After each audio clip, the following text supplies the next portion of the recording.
Jak bezkarnie kombinować w transporcie i jeszcze na tym zarabiać? Trzeba pracować w transporcie kombinowanym. Transport kombinowany to taki, który w całym procesie przetransportowania towaru od punktu A do celu wykorzystuje minimum dwa różne typy transportu, na przykład drogowy i kolejowy. Albo drogowy i morski, albo w ogóle wszystko razem.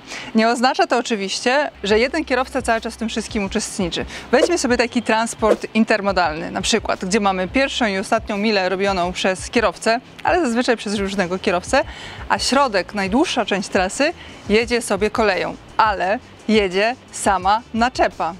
Specjalnie przystosowana do transportu intermodalnego, tak jak na przyczepę ta, która jest ładowana dźwigiem na kolej. Jaki to jest typ roboty i dla kogo on będzie w ogóle odpowiedni? Posłuchajcie.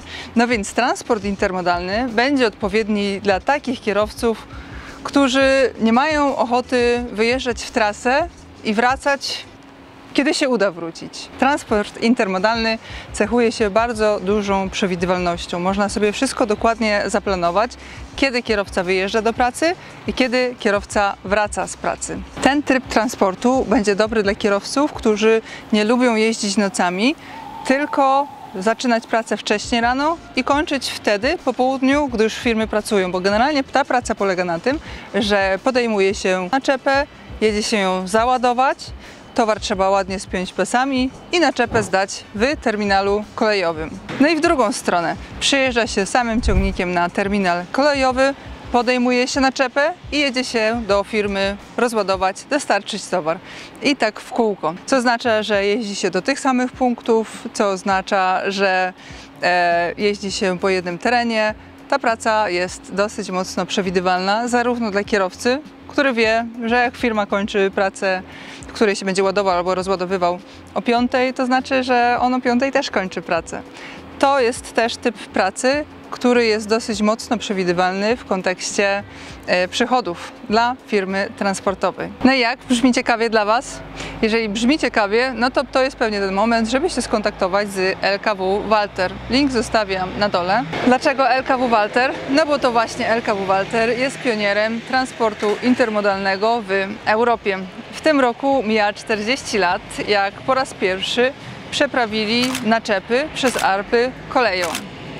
W tej chwili mają już ponad 300 połączeń intermodalnych w całej Europie, a każdego dnia wypuszczają ponad 250 pociągów w trasę z naczepami. Z takich ciekawostek, jeżeli chodzi o transport intermodalny, to na przykład jest taka, że te naczepy są specjalnie zbudowane, one są skonstruowane trochę inaczej i do tych naczep ładuje się więcej niż tak normalnie do transportu tylko i wyłącznie drogowego.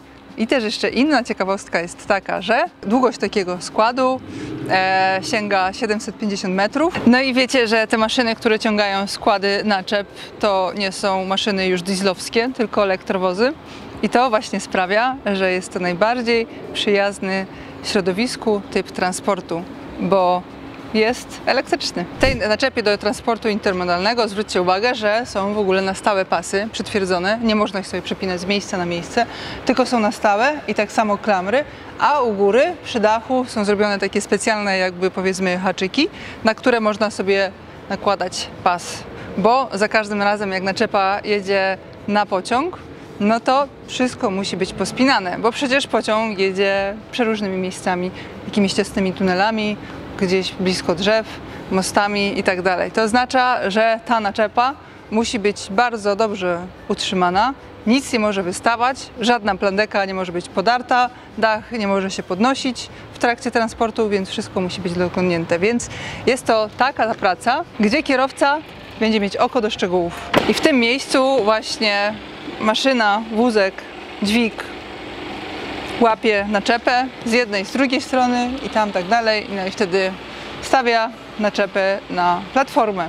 Mi się generalnie wydaje, że to jest typ pracy dla takich kierowców, którzy już byli wszędzie, widzieli już wszystko, już po prostu potrzebują pracować i mieć święty spokój. Wiedzą, co mają robić, mają rutynę, wiedzą, że jak się jedzie po naczepę, trzeba ją obejrzeć, na spokojnie pójść, popukać tu, tam, zobaczyć, czy nic nie odstaje, czy jest wszystko dobrze, pojechać do klienta po raz kolejny, załadować, pospinać, po drodze sobie stanąć na zakupy, bo jak się jeździ po tych miejscowościach, to już się zna wszystkie sklepy, wie gdzie można stanąć, gdzie co można załatwić. No i tak sobie po prostu spracować spokojnie. To nie jest łatwa praca, ale też nie jest cięższa od innych prac w transporcie. Codziennie trzeba po prostu przepinać naczepy, dowozić na terminal kolejowy, odbierać z terminala kolejowego i dowozić do klientów. Ot i cała filozofia. Z plusów nie jeździ się nocami, bo pracuje się wtedy, gdy pracują firmy, czyli w ciągu dnia. Z innych plusów to też taki, że można łatwo zaplanować. Praca od poniedziałku do piątku. Jeżeli mieszka się blisko terminala kolejowego, to praca taka, że każdego dnia można być w domu. Jakie typy ciągników są odpowiednie do transportu intermodalnego?